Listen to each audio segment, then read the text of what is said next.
I definitely think there will be tables where this will actually have no text, where Yeah. you know what your objective is. There isn't a mystery about it. Your job is to go kill the Kraken. Your job is to go kill the giant evil scary monster. You know where the lair is. There's nothing to Yeah. divine about that. You don't care about the tragic backstory. Just go kill it. That's a lot of what D&D is delving into the dungeons and killing the monsters and taking the loot. This does very little of that axis of play.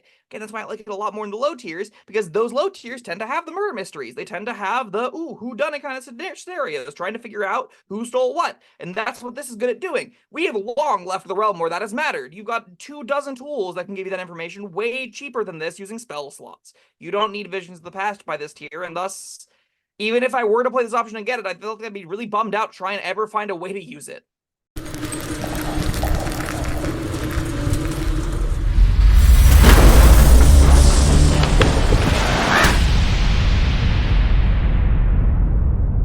Hello, friends. Robert Bevan here, author of the Caverns and Creatures series of comedy, fantasy novels, and short stories. With me is Sam West, and today we are tackling another cleric domain, the knowledge domain.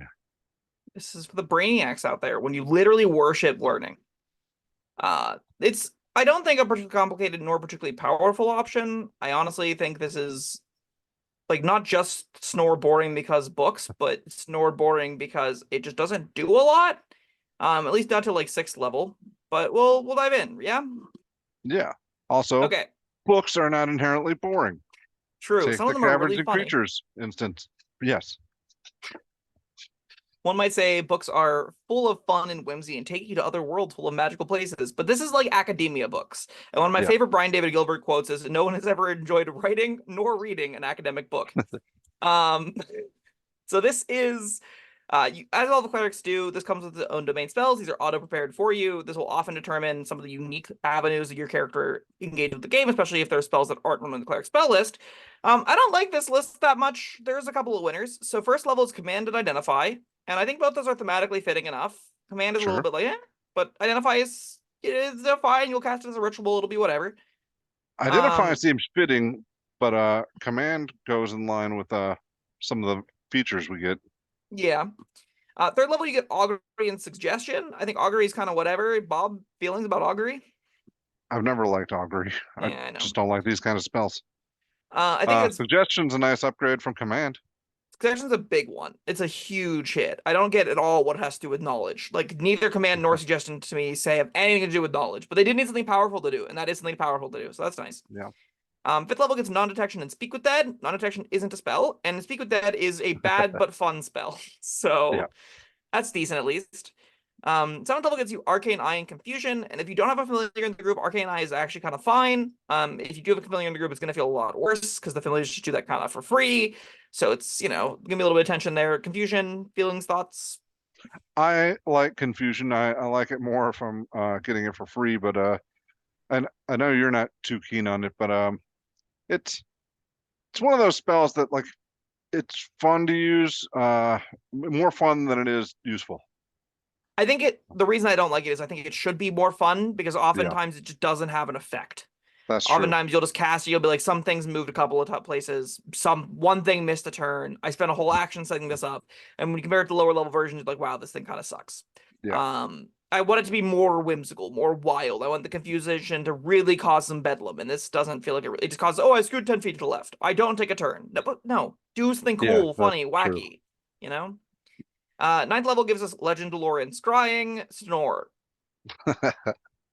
More so for legend lore. Yeah. That's I think that's not a spell. Yeah, that's true. And especially given what you're supposed to be good at. Like, you should know more than anyone else. You don't need legend lore to find this information. You could just, like, go to your local library. But, you know. All of these come together. I think the winners are, like, Command, which is that's not even that much of a winner. I think the winner is, like, Suggestion. That's, Yeah. like, I think clearly the outlier here is best spell on this list. And the rest of it, I'm very lukewarm to pretty low on. Command is something to do in the early game at least, but I don't think you're playing this option for this specific spell list, right?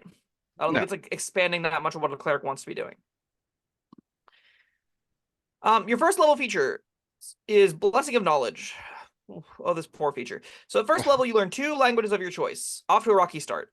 You also become proficient in your choice of 2 of the following skills: Arcana, History, Nature, or Religion. Your proficiency bonus is doubled for any ability check that you make uses either of those skills. I desperately wish this just said what expertise says. Pick 2 skills, they get double proficiency. The fact that they have to be Arcana, History, Nature, Religion is genuinely pretty rough. I don't I think it's mean, it necessarily does this option's fault, but fit with go ahead. the theme. Yeah, if you got another first level feature, I'd be way more into it, like a useful one in and out of combat. Instead, you get one that's useless most places. Because, like, I really do think there's a pretty large disparity between an average skill and these 4. Arcana, Nature, Yeah. History, and Religion don't come up nearly as often in practical gameplay than most of the other skills in the game. Thus, getting expertise in them isn't going to feel that great. Additionally, they're all int-based, and you're a whizcaster, and, like, that inherently is going to have some tension, right? Because, like, you Yeah. don't necessarily want to take a super high int, but I guess with this option you do. So you may not even be, like, the best at some of those things. It's Well, maybe altogether, I'm that's to its benefit. You're not encouraged to go high end because these aren't very good. sure. So this kind of like lets you still do these well, I guess. Yeah. If you want Do to these be okay. good, I think there will be some tables where these play better than others. If you're in an adventure that's more about world building and lore, these do get a lot better. But if you're at tables that are about big bombastic set piece encounters, which is more and more what D&D is about these days, the worse this feature is. Yeah, Moving but onward. different kind of players. True. We get level, we get a channel divinity, so this competes with your other channel divinity option, which is turn undead or destroy undead, one of those two. Starting at 2nd level, you can use your channel divinity to tap into a divine well of knowledge. As an action, choose one skill or tool. For 10 minutes, you are proficient with the skill or tool. All right. That's not a feature. I don't ever want to have to use this. I don't think you ever will have to use this. You're already starting the game with 6 skills. You get 2 from your back, 2 from this thing, and then 4 hopefully better ones. Pair that with 3 more players, you cover functionally every skill you need to almost all the time. Right. And this will either have the sort of problem where it'll be, well, I have a higher whiz, so I'm going to take perception when we need it and just out perception everyone. But you probably are already doing that anyway because you're the high whiz character. And then your other options would be like, I'll take stealth. Sometimes I'll take athletics and help push the door in, but the barbarian will just do that. But the rogue will just do that. But the rager will just do that, right? Like all of the roles are filled for other players to sort of handle these problems. And having this random, I can get any skill whenever I want, doesn't help you make your niche better. It doesn't make you better at using knowledge of the ages or anything like that. It's just a pretty worthless feature, I think, most of the time.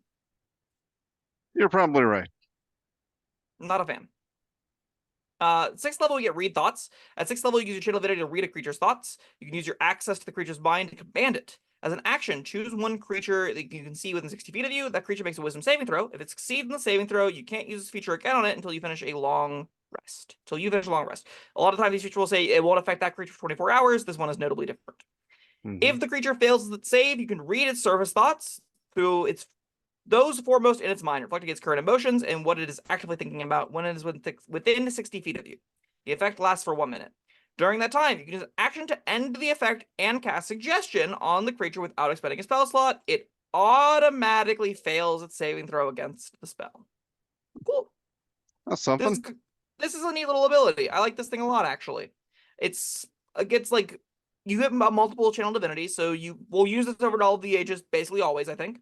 But this is sometimes just a free bonus use of Suggestion. It's also paired with mind reading, which is in and of itself useful in other ways, like in ways that Suggestion necessarily might not be. There can be times where you want to, read somebody's thoughts with a spell like Detect Thoughts, but this lets you kind of read their thoughts, get the information, and then remotely suggest them. And remotely suggesting somebody also removes a lot of the barriers of like discretion. If you're doing this in a crowded room, someone randomly breaking out into a brawl or song or whatever it may be to cause a distraction is going to draw less attention to you whenever they don't see you cast a spell. Right.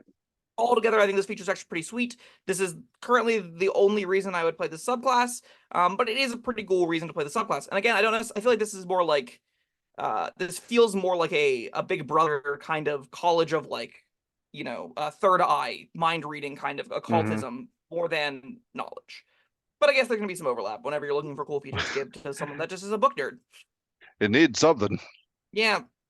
8th level, you get potent spellcasting. We've talked about this at length in all of the other videos. Adds your wisdom modifier to declare cleric cantrip damage. That's just nothing at 8th level. Like it's not a large improvement, nor is it something you want to be readily doing with your action. Yeah. So Don't take it. Evidently, there was an update as of Tasha's where everyone got Divine Strike now. So like there is a replacement to this that you're probably supposed to always take by default. Do that. Don't take this if you can help it because it's not very good. No. Finally, though, we end on Visions of the Past, our 17th level feature. This is a long one. So at 17th level, you can call up Visions of the Past that relate to an object you hold or your immediate surroundings.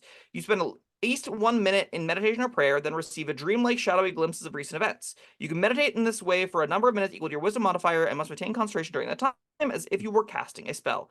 Once you use this feature, you can't again until you finish a short or long rest. And then this does two things. Yes. Object reading. Holding an object as you meditate, you can see visions of the object's previous owners. After meditating for 1 minute, you learn how the owner acquired and lost the object, as well as the most recent significant events involving the object and the owner. If the object was owned by another creature in the recent past, within a number of days with your wisdom score, you can spend 1 additional minute for each owner to learn the same information about that creature. That's pretty freaking cool. I like that a lot. It has no business being locked to level 17. Or reading is the second feature you get. As you meditate, you see visions of recent events in your immediate vicinity, a room, street, tunnel, clearing, or the like up to a 50-foot cube. Going back a number of days equal to your wisdom score, so you can get almost a month of this. For each minute you meditate, you learn about one significant event, beginning with the most recent. Significant events typically involve powerful emotions, such as battles and betrayals, marriages and murders, and births and funerals. I am really upset, Bob. You know why I'm really upset? They used alliteration twice and then gave us a middle finger in the last one. Battles and betrayals, marriages and murderers, and births and funerals. Bad writing. Boo. 0 out of 10. Shame on you, writer. However, they also might include more mundane events than they're less important to your situation. So yeah. Anyway, agnostic to how it was written. Thoughts, feelings, emotions about this thing. Yeah, it's kind of neat. It sounds like a huge pain in the ass for DMs.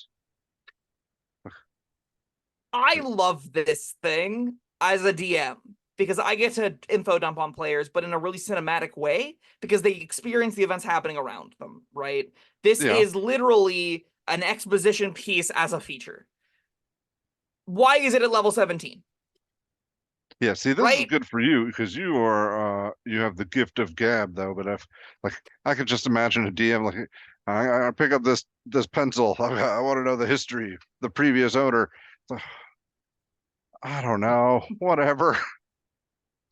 So I think most of the time this is going to affect more meaningful options. I like the play pattern this hypothetically introduces a lot. I like the idea that you use the knowledge of the ages and the visions of the past to sort of piece together usable information for adventuring. At 6th level, I could absolutely see this being a really cool crime scene investigator kind of character, right? Where you go into the scene of a crime, you find a murder victim's body, and you see what happened. That's really compelling to me. That's a powerful feature that probably deserves around a 6th level slot. Like, not a 6th level feature, not 17th level feature. I'm not playing 17th levels of something that only gives me read thoughts for this, though, right? Yeah. And at 17th level, how good is this? It's like if I can read this magical dark orb and figure out who owned it. Okay, it's still a Demolish 6 planes away we have to find. Like that. Yeah, this is going to be as good as your DM is prepared for and wants to bother with. I think you need to consult with your DM, if you want to get use out of this and make sure he's on board. I definitely think there will be tables where this will actually have no text, where you know what your objective is. There isn't a mystery about it. Your job is to go kill the Kraken. Your job is to go kill the giant, evil, scary monster. You know where the lair is. There's nothing to divine about that. You don't care about the tragic backstory. Just go kill it. That's a lot of what D&D is delving into the dungeons and killing the monsters and taking the loot. This does very little of that acts as a play. Again, that's why I like it a lot more in the low tiers, because those low tiers tend to have the murder mysteries. They tend to have the, whodunit kind of scenarios, trying to figure out who stole what. And that's what this is good at doing. We have long left the realm where that has mattered. You've got 24 tools that can give you that information way cheaper than this using spell slots. You don't need Visions of the Past by this tier, and thus, even if I were to play this option and get it, I feel like I'd be really bummed out trying to ever find a way to use it. All things considered, I think this is a D. I like Read Thoughts enough that it saves it from F tier. Blessing of Knowledge and Knowledge of Ages aren't technically non-features, but they are sure as hell quite weak. And there's nothing redeeming from the spell list to save it from D tier to me otherwise, right?